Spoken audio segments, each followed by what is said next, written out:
Sud Radio, mettez-vous d'accord, 10h30, 13h, Thierry Staner. Merci d'être avec nous sur Sud Radio. 6 mois après l'élection d'une nouvelle Assemblée nationale et à quelques jours d'une année qui s'annonce particulièrement musclée politiquement et socialement, quel bilan peut-on faire de l'état de la démocratie parlementaire? Un hémicycle largement recomposé où l'exécutif n'a plus de majorité absolue, des oppositions qui ont gagné en poids et en voix, une première ministre qui a utilisé à 10 reprises le 49.3, une gauche qui a déposé autant de motions de censure, des esprits qui s'échauffent parfois, des débats qui se tendent souvent, des paroles qui piquent. Le Palais Bourbon a déjà des allures de chaudron, ça promet pour 2023 avec les sujets qui vont arriver sur la table, la réforme des retraites et la loi sur l'immigration par exemple. On en débat ce matin avec Bruno Cotresse, politologue, chercheur au CEVIPOF. Bonjour. Bonjour. Daniel Obono, député La France Insoumise de Paris et porte-parole de LFI. Bonjour. Bonjour. Et Patrick Vignal, député Renaissance de l'Hérault. Bonjour. Bonjour. Alors, déjà, je le disais, pas moins de 10 49.3 depuis le début de la législature. Patrick Vignal, ça sera plus compliqué à partir de la rentrée car le droit de tirage de l'article 49.3 est limité.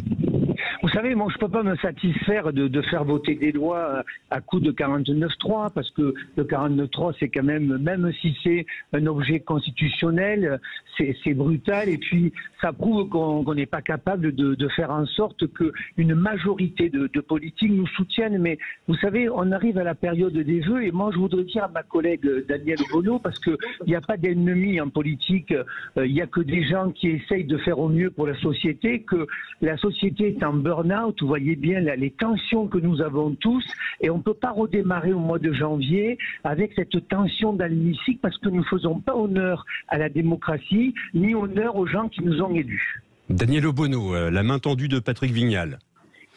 C'est peut-être l'esprit des fêtes et on espère que ça va se traduire par une autre attitude au sein de l'Assemblée nationale de la part du gouvernement, puisque vous l'avez dit, les 10 49.3, excusez-moi, la tension qui arrive, c'est quand les députés travaillent énormément, font des propositions pour pas moins que le budget de l'État ou le budget de la sécurité sociale, et que Madame Borne arrive tout sourire en faisant des blagues et explique que tout ça n'a aucun intérêt et puis qu'elle va passer en force. C'est ça la tension, c'est ça le problème, qui n'est pas simplement un problème vis-à-vis des parlementaires, même si ça traduit quand même un mépris assez effarant de la démocratie parlementaire, mais qui a un problème vis-à-vis du peuple. Effectivement, vous l'avez dit, il y a une nouvelle composition de l'Assemblée nationale qui était déjà le signe que les choses devaient se faire autrement, que la parole de l'ensemble des sensibilités représentées dans cette nouvelle Assemblée devait être entendue, et le gouvernement prétendait par ailleurs faire preuve de co-construction, concertation, etc. Nous sommes une opposition qui l'a dit dès le départ. Nous ne sommes pas d'accord avec les mesures menées par le gouvernement et prévues par le gouvernement, mais nous avons toujours été dans une attitude qui allait dans le sens de pouvoir gagner tout ce qui est gagnable dans l'intérêt général. Et même ça, le gouvernement de Madame Borne s'est assis dessus complètement. Par exemple, lorsque nous gagnions des votes majoritaires à l'Assemblée, c'est-à-dire c'était pas juste la France Insoumise qui était pour, mais une majorité de force dans l'Assemblée, eh bien tout ça a été balayé d'un revers de main. Donc oui, on peut appeler à moins de tension et à plus d'œcuménisme, mais encore faut-il que celles et ceux qui mettent l'attention, qui s'assoient sur l'Assemblée nationale, en fassent preuve effectivement. Malheureusement, comme vous l'avez annoncé, on risque d'avoir d'autres 49.3 à l'avenir. Patrick Vignal, je vous laisse évidemment répondre à Daniel Obono, mais lorsque Emmanuel Macron parlait après les législatives de co-construction, il avait presque l'air satisfait de l'absence de majorité absolue à l'Assemblée. Tout ça, c'était des mots. Vous savez, moi je suis clair, hein. Moi j'étais ravi qu'il y ait effectivement une réflexion nouvelle. Je suis élu depuis 3 mandats à l'Assemblée nationale, et c'est vrai que quand vous avez une majorité de 320 parlementaires, vous vous embêtez pas à écouter ce que fait l'opposition. Mais je voudrais dire à ma collègue, je trouve que vous êtes violents, LFI, et vous le voyez bien. Qu'est-ce qu'on traverse aujourd'hui? On a les LR avec Éric Ciotti qui veut faire les poches de Marine Le Pen, dont les LR explosent. Vous, chez vous, c'est pareil, la NUPES c'est compliqué, mais quand je vous vois, chers collègues, vous expliquer, vous êtes dans la défaite, vous n'avez pas de majorité, en fait, Vous développez une agressivité alors que moi j'ai le souvenir de Daniel Obono à la dernière mandature qui monte au perchoir et qui vote ma loi à changement de nom avec un certain œcuménisme. Vous voyez bien que les gens se tournent de la politique parce qu'ils font plus confiance au parti.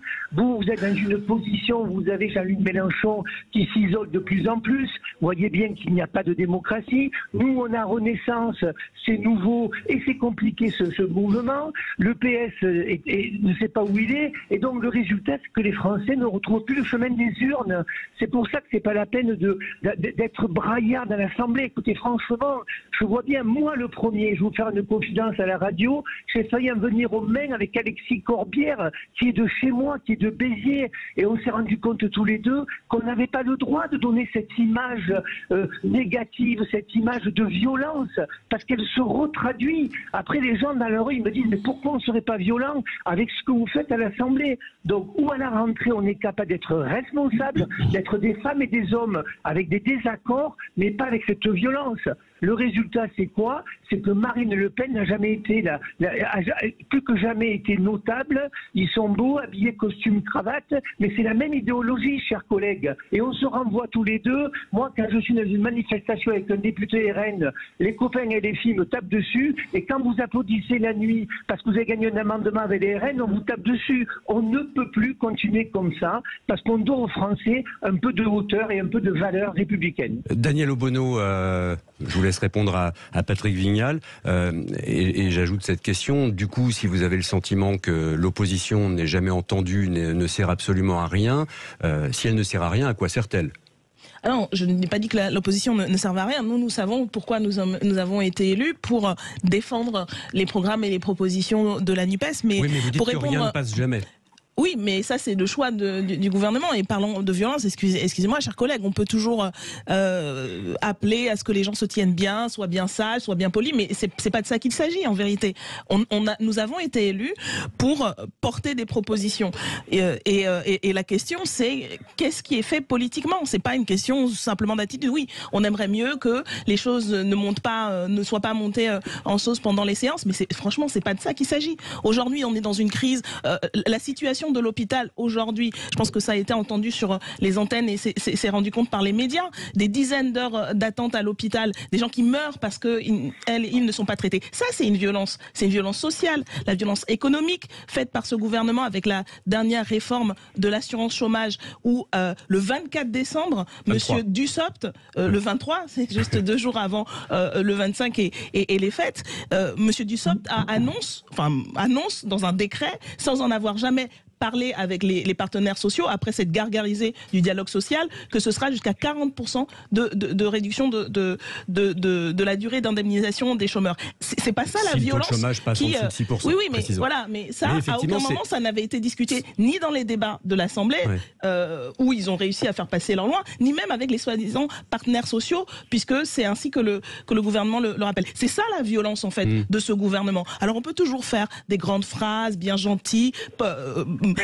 tenez-vous bien. C'est pas ça le problème aujourd'hui de la crise de notre société. Des raisons pour lesquelles les gens tirent la langue, pour lesquelles le peuple de ce pays n'en peut plus et est en colère, et a raison d'être en colère, c'est le fait de ces politiques. Donc changer de politique, faites autrement de la politique, faites une politique dans l'intérêt général, ce n'est pas le cas. Et nous, comme opposition, effectivement, la France Insoumise et la NUPES, nous ferons notre travail, c'est-à-dire de nous opposer face à ces régressions sociales et de proposer une alternative, parce que c'est ici ce que nous faisons, enfin, nous essayons de le faire, parce que, par exemple, lors de notre journée de niche parlementaire, quand nous avions fait des propositions, elles ont été aussi... N'avancez pas sur tous les sujets à la fois.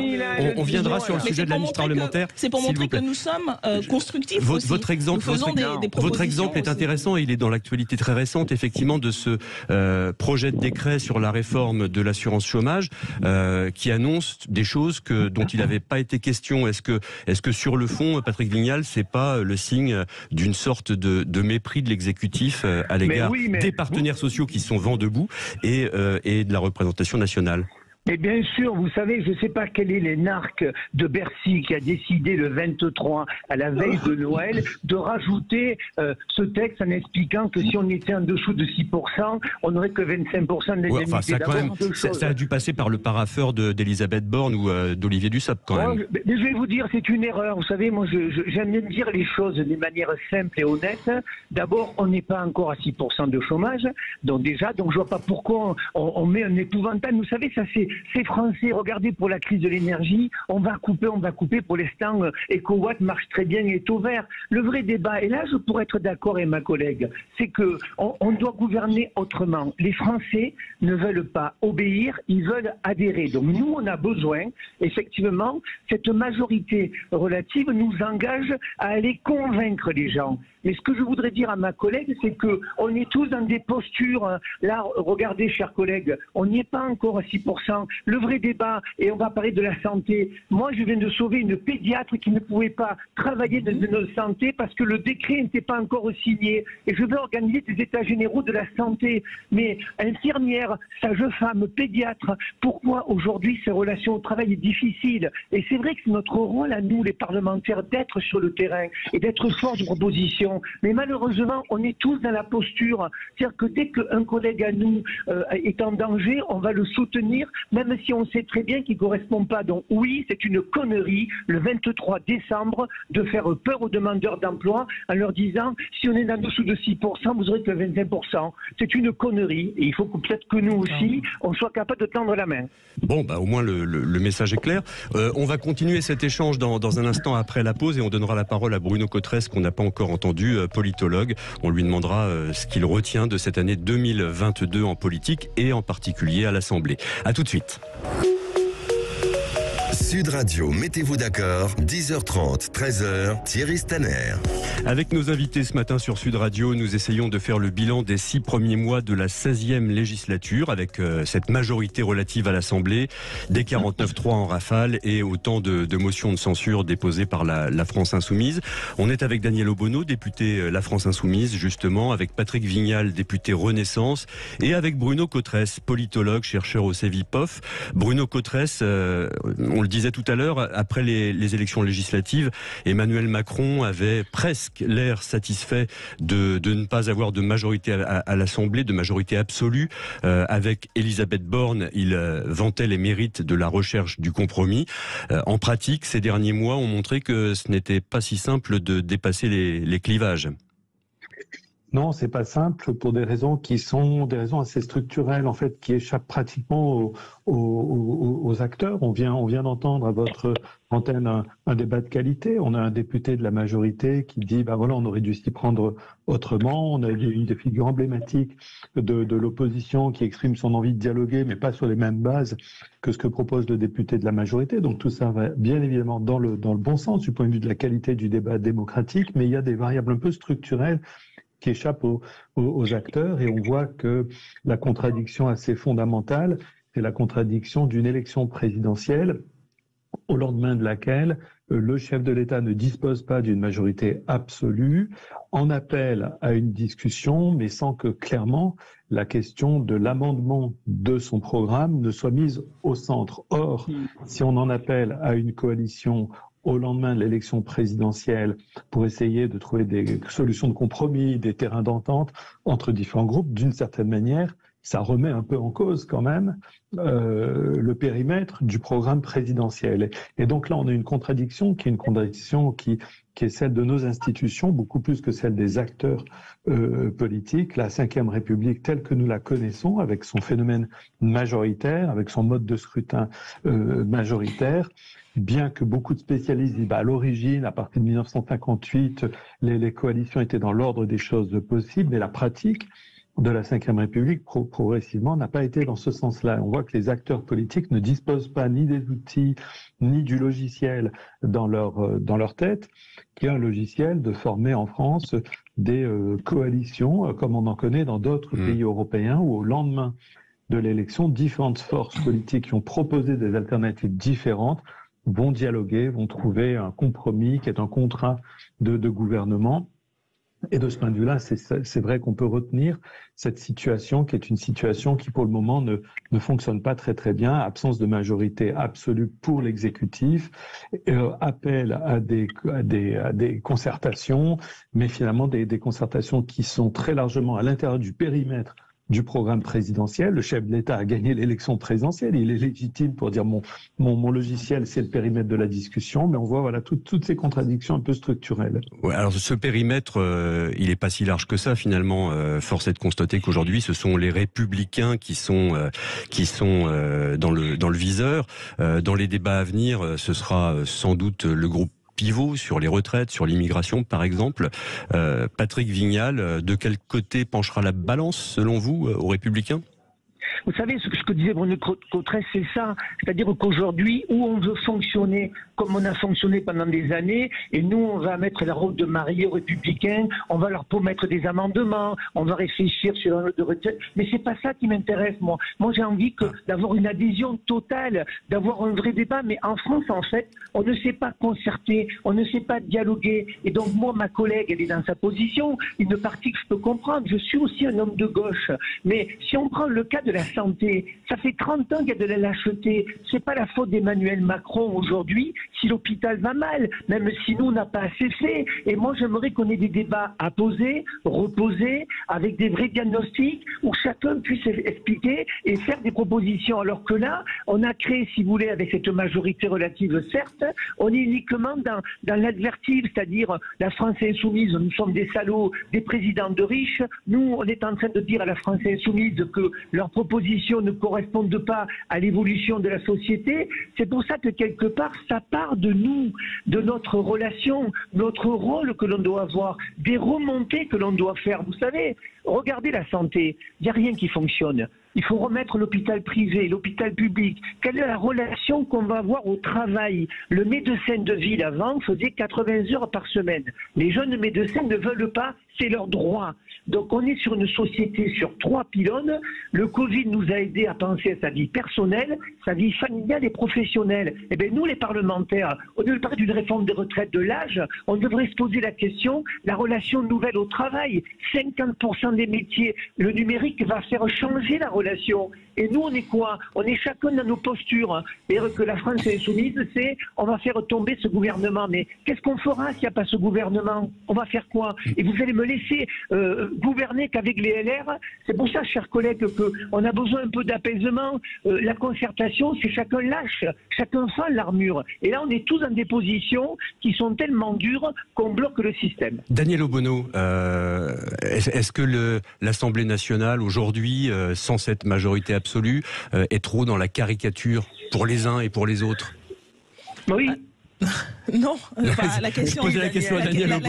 Non, excusez-moi, mais en fait, ce qui est caricatural, encore une fois, c'est je dis pas que c'est le propos de mon collègue, mais j'entends ce que dit le collègue sur l'hôpital, etc. Mais dans la réalité, c'est que nous n'avons pas pu avoir ces débats, et pas parce qu'il y avait soi-disant des postures. C'est que Madame Borne a, à 4 ou 5 reprises sur le projet de loi de financement de la sécurité sociale, qui devrait être le moment où on a tous ces débats-là sur la santé, sur comment on revalorise des métiers qui sont aujourd'hui désertés, du social, du médico-social. Quand il y a les soignants qui font des appels, qui font des tribunes, c'est pas, encore une fois, c'est pas les parlementaires qui font ces appels à Monsieur Macron en disant l'hôpital est en train de s'effondrer.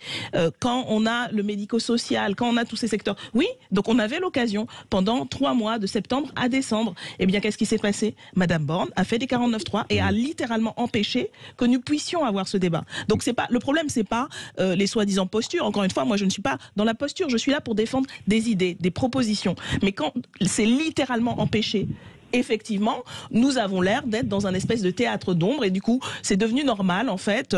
On attend le moment où Madame Borne va quitter les Matignon, parce que ça sera le moment où elle va faire son 49.3, et boum, voilà, tout ça, tous les débats, toutes les bonnes idées, toutes les bonnes intentions ne serviront à rien, parce que le gouvernement choisit le passage en force. Et par ailleurs, si on devait avoir un débat, y compris sur le bilan, d'accord, ça fait pas 30 ans que Monsieur Macron est au pouvoir, mais ça fait quand même un certain temps. Il était dans les gouvernements précédents qui ont mis en place, y compris les réformes moi que je considère, après c'est peut-être pas le point de vue de tout le monde, mais de casse du service public de l'hôpital public. Quand, dès le début de son mandat, le précédent mandat, les secteurs des urgences se sont mis en grève, ont fait tous les diagnostics possibles et imaginables, ont expliqué qu'est-ce qui ne va pas et fait des propositions. Qu'a-t-il fait? C'était avant le Covid, c'était avant l'argument de c'est la crise sanitaire, etc. Il ne les a pas écoutés. Oui, bon, il n'a écouté ni les mobilisations, ni les appels. Donc la réalité, c'est que son bilan, aujourd'hui, c'est aussi en partie sa responsabilité. Mais restons focus sur ce qui se passe à l'Assemblée nationale. Lorsque Patrick Vignal, il m'a pas échappé qu'il n'était pas Premier ministre, hein, soyons clairs. Mais quand Patrick Vignal vous dit le recul de l'âge légal, c'est pas le bon bout par lequel il faut prendre le sujet, vous dites pas, Daniel Obono, parlons-nous, apprenons, trouvons le mode d'emploi pour mieux échanger à l'Assemblée nationale. C'est quoi donc le sujet? Alors moi, ce que j'ai entendu, pas de mon collègue, mais de la part de ce gouvernement, c'est que il fallait avoir un dialogue, une concertation, mais en gros, ils allaient le faire quand même. Y compris, ils allaient passer à nouveau par un possible 49.3. Le débat pour nous, c'est de dire que cette réforme n'a pas lieu d'être. Rien ne la justifie, y compris le Conseil d'orientation sur les retraites, qui n'est pas une émanation de la France Insoumise, mais une instance qui travaille sur ces sujets, dit que rien ne justifie aujourd'hui cette réforme. Et donc, le gouvernement la pose dans le débat.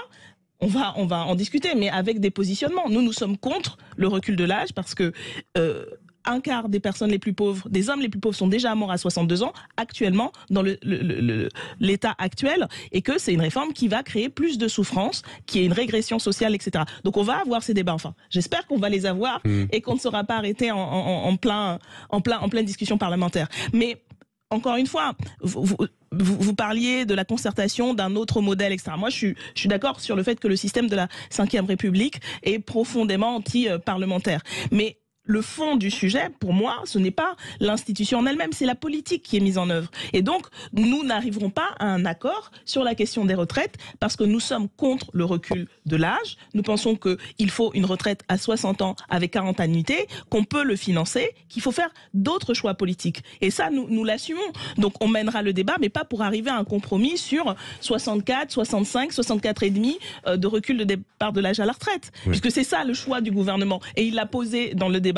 Et donc, si c'était une autre discussion sur le travail, sur la question de l'aliénation, on participerait aussi à la discussion parce que c'est effectivement un enjeu fondamental dans la société. Mais ce n'est pas ça. Les termes du débat posés par le gouvernement, ce ne sont pas ceux-là. C'est le recul. Et nous sommes contre le recul. C'est ça qui nous intéresse ce matin, c'est de voir comment ça peut mieux fonctionner dans le dialogue. On ne va pas passer en revue. Il faut changer complètement de politique. Non, on ne va pas passer en revue tous les sujets. Mais Patrick Vignal, quand je vous entends, je me dis que au fond, le mode d'emploi qui reste à trouver pour cette nouvelle configuration où il n'y a pas de majorité absolue, on reste dans la Ve République jusqu'à preuve du contraire. La recherche de ce mode d'emploi, elle est un peu freinée par l'attitude de l'exécutif au fond. Est-ce qu'il n'y a pas trop de...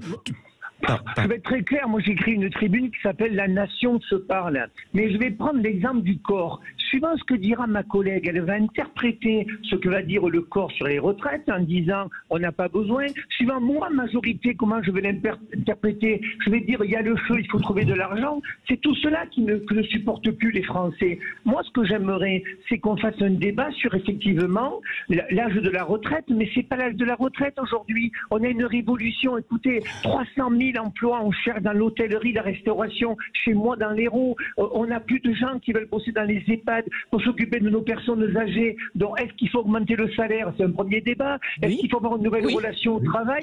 Mais sauf qu'avec ma collègue, elle va rester dans sa posture en disant je défends les gens qui m'ont élu, la retraite à 60 ans. Moi j'aimerais, avec des experts, des controverses, que chacun bosse sur ce territoire. Vous savez, je suis dans une mairie là, à Castanet-le-Haut, c'est pas dans ma circonscription. Je vais remettre une médaille à une mamie qui tient un café-restaurant, qui fait la bouffe, qui sert l'essence, là. D'ailleurs, ils sont une centaine à m'attendre, je vais vous quitter. Cette mamie, elle incarne une génération différente où on faisait tout. Aujourd'hui, les gens, ils veulent une vie personnelle, donc on doit repenser la relation au travail. Donc, la retraite, mais j'ai envie de poser une question à ma collègue Danielle. Est-ce qu'elle trouve normal qu'un conducteur de train de la SNCF parte à la retraite à 50 ans avec 2600 € de moyenne? Voilà, ça c'est des faits qu'on devrait poser. Est-ce que c'est normal, chers collègues, qui partent à 50 ans?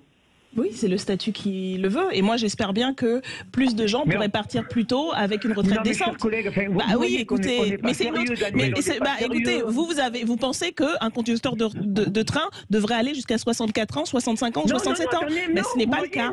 Moi, je pense que la raison pour laquelle vous trouvez normal que quand on est conducteur de train, on doive subir les conditions aujourd'hui extrêmement dégradées du service public. Vous trouvez normal que on veuille, en utilisant cet exemple par exemple, montrer du doigt une catégorie de travailleurs dont les acquis ont été gagnés par des luttes, par des revendications, et dont l'objectif est que ce soit généralisé. Parce que contrairement à ce que vous dites, moi je ne défends pas la retraite à 60 ans pour les gens qui m'ont élu. La retraite à 60 ans, elle ne s'appliquera pas que aux électeurs et aux électrices de la France Insoumise si nous le mettons en œuvre. Ça s'appliquerait pour tout le monde. Et l'enjeu justement de notre proposition, c'est de considérer que oui, on a le droit, on devrait avoir le droit, une fois qu'on a passé une bonne partie de sa vie à travailler, souvent très durement, pour tout un ensemble. Aujourd'hui, la majorité des salariés de ce pays travaillent et travaillent dur quand elles et ils ont la possibilité d'avoir un travail. Daniel Obono, on doit pouvoir partir à la retraite à un âge décent pour pouvoir profiter de la vie, pour pouvoir participer aux associations, etc. On ne fait pas le débat sur la réforme des retraites.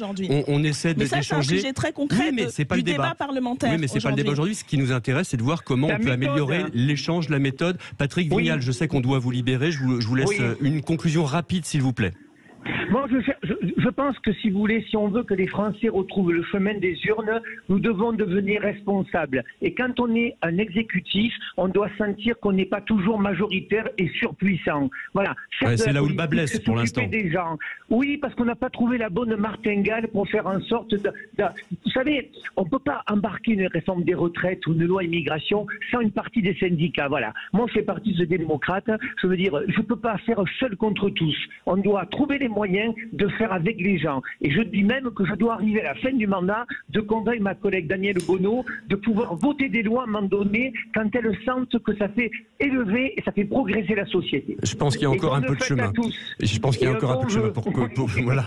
On vous souhaite une belle fin d'année 2022. Patrick Vignal, merci d'avoir été avec nous. Merci, et on poursuit le débat avec Daniel Obono, député de la France Insoumise, et Bruno Cotresse, juste après la pub. Il est 11h32. Radio, mettez-vous d'accord, 10h30, 13h, Thierry Staner. Il est 11h33, merci d'être avec nous. On parle de cette 16e législature qui a commencé il y a 6 mois avec Daniel Obono, député de la France Insoumise, Bruno Cotresse, politologue, chercheur au CEVIPOF, et on accueille Patrick qui nous appelle de Fréjus dans le Var. Bonjour Patrick.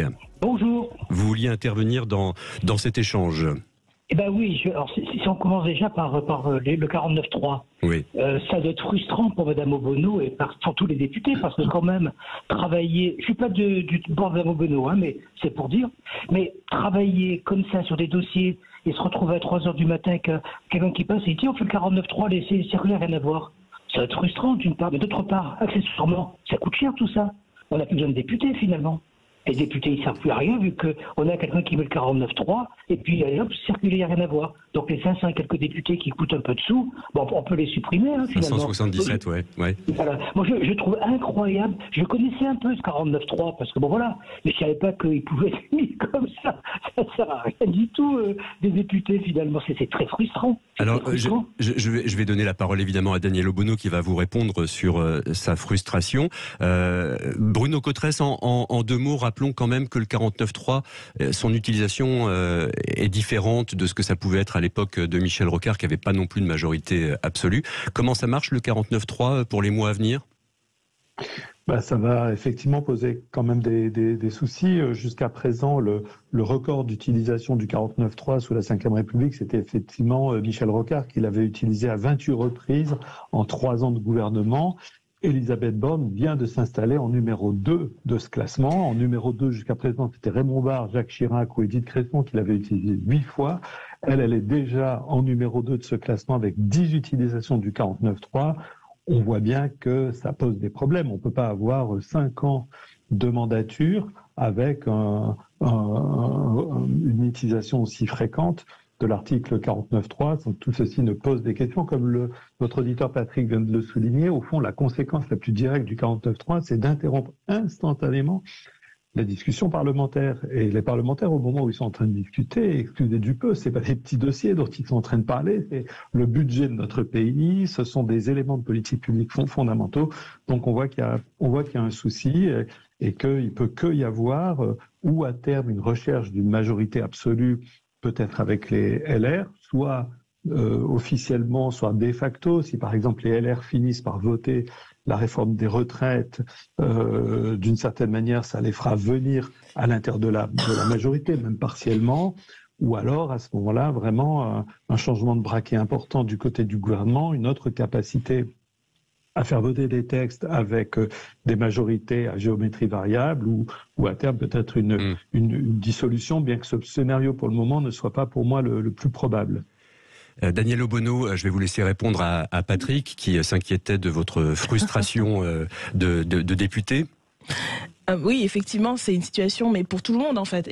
Même, je pense, en partie des députés de la minorité présidentielle, parce que on travaille effectivement, on fait des propositions. Il y a eu du travail fait souvent en commission et on est littéralement bâillonné au moment où Madame Borne arrive. Et c'est d'ailleurs la raison pour laquelle nous avons déposé à chaque fois des motions de censure.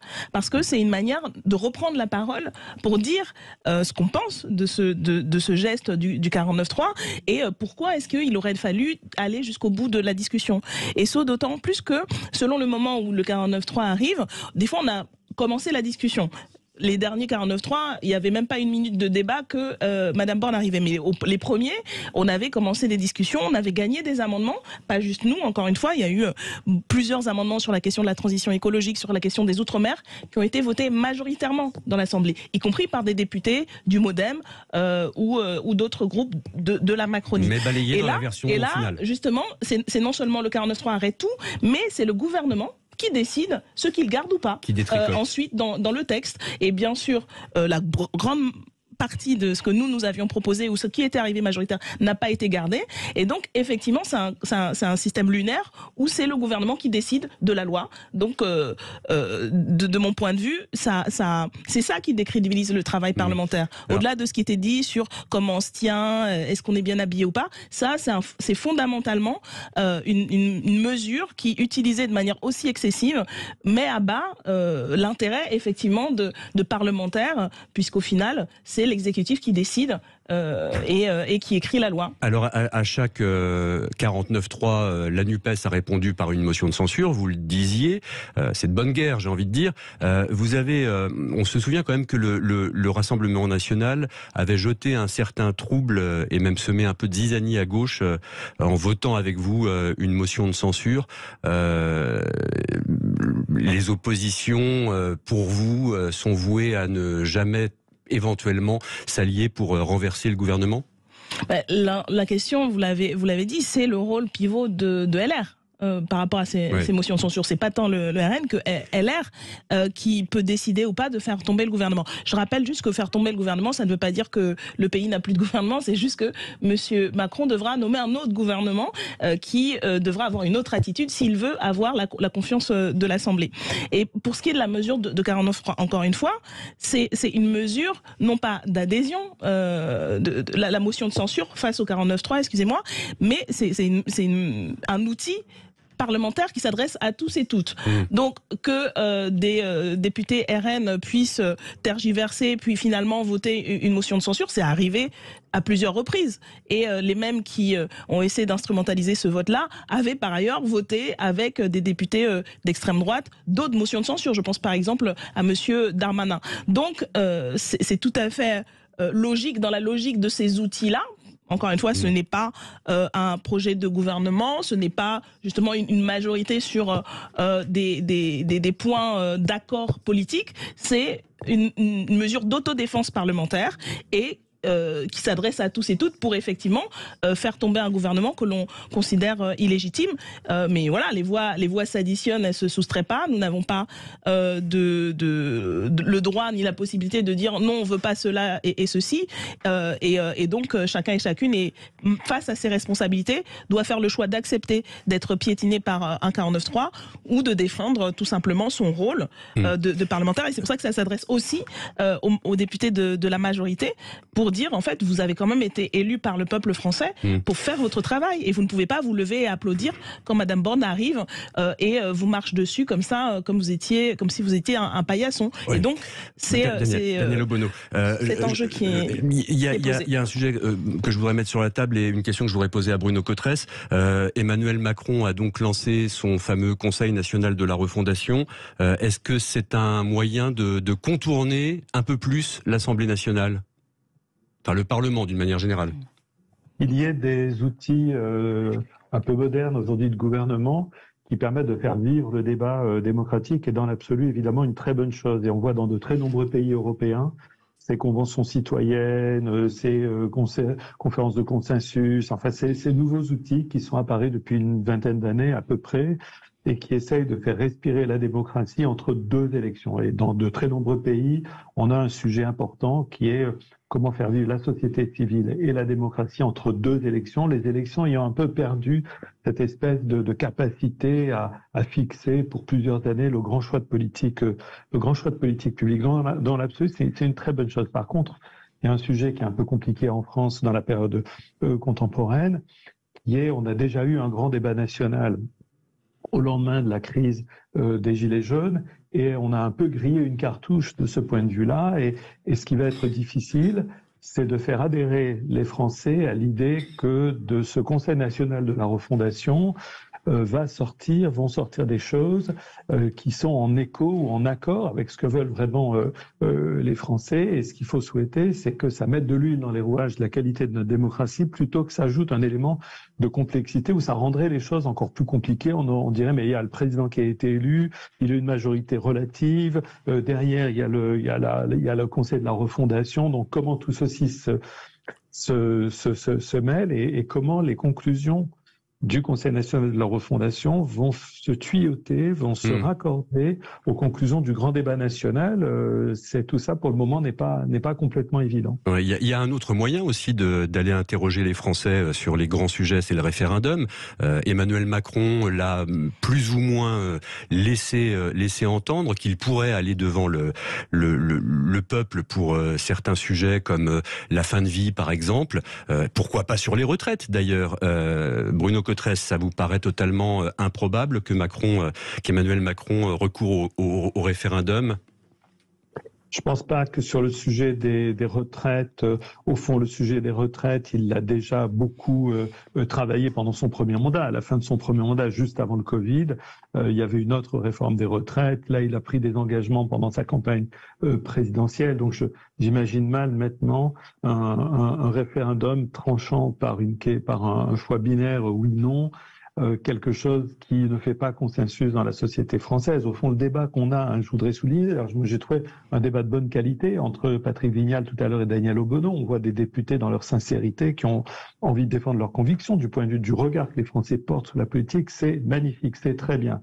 Par contre, c'est vrai qu'on voit que des conceptions différentes de la société, du rapport à ce qui est juste et égal dans une société moderne, on voit qu'on a des conceptions différentes qui sont en train de s'exprimer. Et résumer tout ça par un choix binaire oui/non d'un jour de référendum me semble pas optimal du point de vue de la qualité du débat. Daniel Obono, le référendum sur la question des retraites, ce serait une bonne idée d'après vous? Écoutez, c'est le choix ou pas du président de la République de l'utiliser. Nous, à chaque fois qu'on doit donner la parole et donner la possibilité au peuple et aux citoyens et aux citoyennes de s'exprimer, on pense que c'est toujours intéressant, et nous ferons en sorte de convaincre qu'il faut repousser cette réforme. Mais vous évoquiez tout à l'heure les outils qui existent, et effectivement il en existe aujourd'hui justement pour faire appel au peuple, pour faire appel à différents experts et expertes, faire vivre la démocratie au-delà même de l'enceinte parlementaire. Je pense par exemple le Conseil économique, social et environnemental. Il existe tout un ensemble d'institutions. Mais là, la différence c'est que vous êtes élu. Oui, oui, et ça c'est une autre responsabilité. Mais le problème c'est que quand l'exécutif, quand Emmanuel Macron utilise ces outils-là, ou on crée d'autres, c'est aussitôt pour les disqualifier.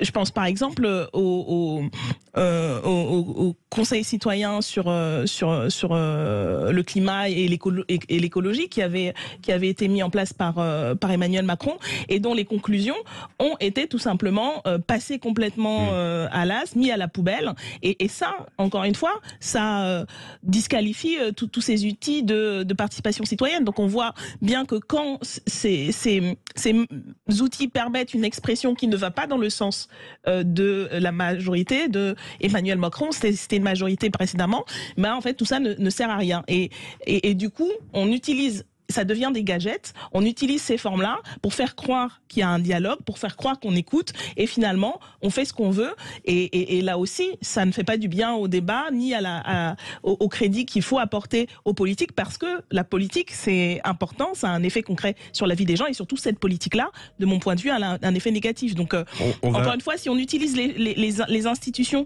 comme des gadgets, que ce soit le Parlement, que ce soit le CESE, que ce soit quelques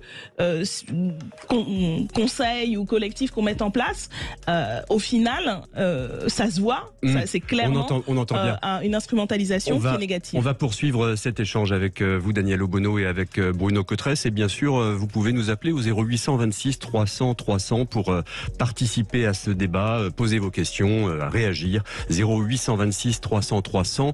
On est bien sur Sud Radio, il est 11h47. Sucré.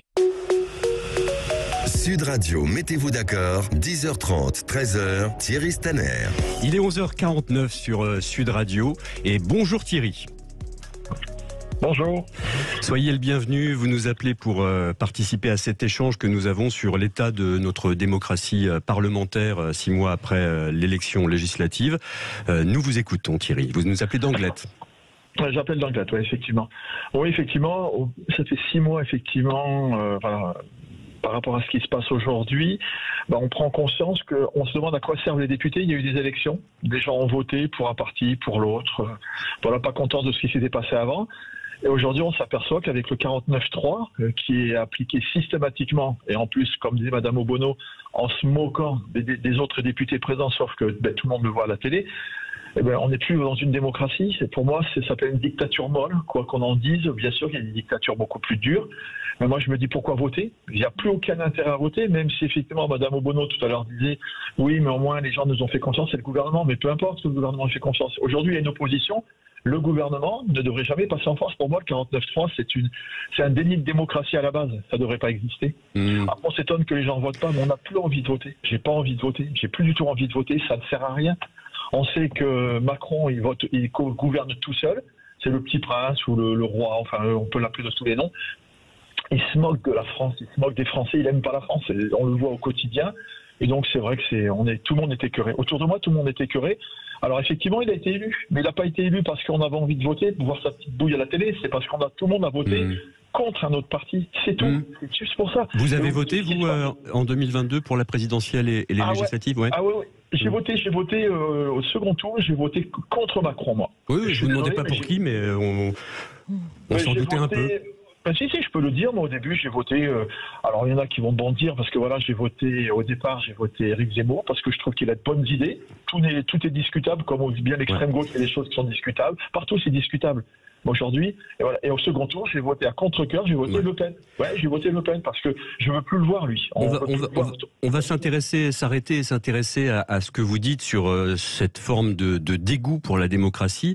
Bruno Cotresse, quand les Français sont allés voter en juin dernier, évidemment, ils ne pouvaient pas savoir, chacun dans le secret de leur isoloir, qu'il n'y aurait pas de majorité absolue à l'Assemblée. À l'arrivée, vous percevez ce sentiment que ça ne marche pas, ça ne fonctionne pas et que les gens, finalement, sont dégoûtés de la démocratie ? Oui, si on prend même du champ par rapport au contexte 2022 et même par rapport à l'exécutif d'aujourd'hui, Emmanuel Macron, à son image dans l'opinion, on voit que cette dimension de défiance, d'un sentiment d'une politique qui ne représente pas le pays, qui ne représente pas les électeurs, est quelque chose qui s'est installé en France de manière assez profonde, assez structurelle. Depuis pas mal de temps, nous l'observons dans une enquête annuelle que nous faisons au CEVIPOF, à Sciences Po toutes les années, qui s'appelle le baromètre de la confiance politique. Sa nouvelle vague aura lieu au mois de janvier. Et toutes les années, on observe un rapport extrêmement dégradé des Français dans la perception qu'ils ont de la politique, avec des ambiguïtés. À la fois, les Français se disent effectivement, comme Thierry l'a exprimé tout à l'heure, ils se disent assez déroutés, dégoûtés, un sentiment que ça sert à rien, et en même temps de fortes espérances dans la politique. Nous sommes en même temps un pays et un peuple profondément politique. La France aime le débat politique. Vous prenez un simple indicateur. Au moment des élections, vous allez dans n'importe quelle librairie, vous allez voir des tonnes de bouquins sur les élections, sur la politique. On vend beaucoup. Il y a beaucoup d'émissions politiques à la télévision, et donc on a ce rapport un peu ambigu. Nous, on adore la politique en France. On a des attentes fortes, et en même temps, les politiques nous donnent le sentiment de ne pas être à la hauteur de nos attentes. Ce sentiment est assez structurel, et effectivement, on s'attend encore une fois au mois de janvier dans notre enquête à voir un rapport. Et dans une période très récente, je dirais que ce qui me marque le plus, c'est le sentiment qu'exprimait votre auditeur, Thierry, le sentiment d'une très grande confusion, d'une impasse. On a le sentiment qu'on est dans une impasse et qu'on n'arrive pas à trouver la voie de sortie. Et ceci échappe pratiquement même aux détenteurs d'aujourd'hui du pouvoir. C'est une dimension qui est là depuis un bon petit moment. Daniel Obono, si on revient à ce sujet de la réforme des retraites, mais ça va un peu dans le sens de la question que nous pose Thierry. Dans une douzaine de jours, on aura le détail de cette réforme. Et un des arguments d'Emmanuel Macron pour reculer l'âge légal à 64 ou 65 ans, c'est de dire j'ai reçu mandat pour ça. J'ai été élu, c'était dans mon programme, j'ai reçu mandat. Il est aussi naïf que de croire ça, ou c'est une posture qui peut interpeller justement les citoyens? Moi, je ne crois pas que aujourd'hui, y compris celles et ceux qui ont voté pour Emmanuel Macron, ont voté pour littéralement le recul de départ de l'âge à la retraite. C'est quelque chose qu'il défendait, mais on sait dans quelles circonstances il a été réélu, et y compris la première fois quand il a été élu, et il l'avait d'ailleurs lui-même reconnu dans l'entre-deux tours, en expliquant qu'il comprenait très bien que beaucoup de gens qui allaient voter pour lui ne votaient pas pour sa personne ni son programme, mais contre l'adversaire qu'il avait en face de lui. Donc je trouve que c'est un raccourci très grand et très fort de dire en gros, il a été. Et puis par ailleurs, il n'y a pas qu'une seule élection, il y en a deux.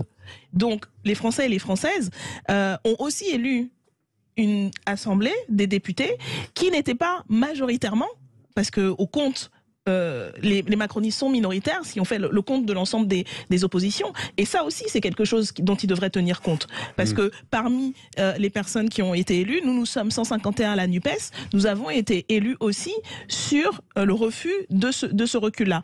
Et par ailleurs, il n'y a pas que l'élection. La démocratie, à mon sens, la démocratie parlementaire, elle est importante, mais il n'y a pas que l'élection. Il y a les forces sociales du pays, il y a l'opinion publique qui, par exemple, sur la réforme des retraites, est contre cette réforme. Et donc la démocratie, c'est aussi tout ça. Et un pouvoir doit tenir compte de tout ça. Le problème, c'est qu'on est aujourd'hui avec un pouvoir qui a un projet politique, moi auquel je suis profondément opposé, notamment sur la question des retraites, et qui utilise les instruments d'une 5e République, et c'est là où ce qui a été dit sur les institutions qui, à mon sens, sont obsolètes aujourd'hui, par rapport justement à l'envie, à la demande de politique.